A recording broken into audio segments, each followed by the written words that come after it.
যে ভালো জায়গায় মানুষ পাওয়া যায় না। আজকে যদি এই স্টেজে যদি নর্তকী এনে নাচ গান করা হইতো তাহলে দেখতেন আজকে এই যে প্যান্ডেলের মধ্যে জায়গা দেওয়া যাইতো না। কথা বলেন ঠিক কিনা? সম্মানিত হাজিরিন, আমরা কোরআন শুনতে এসে কে কে খুশি একটু দুহাত তুলে মালিককে দেখান তো। লিল্লাহে তাকবীর, লিল্লাহে তাকবীর।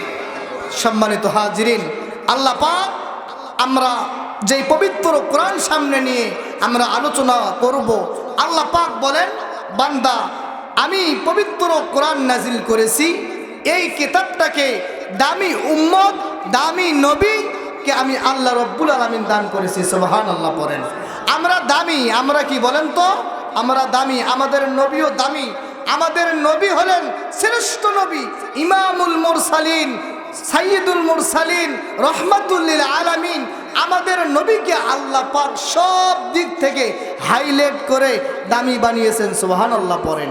তো আজকে আমরা কোরআন থেকে কথা বলবো। এই কোরআনের কথা শুনে বাতিল আরো কিছু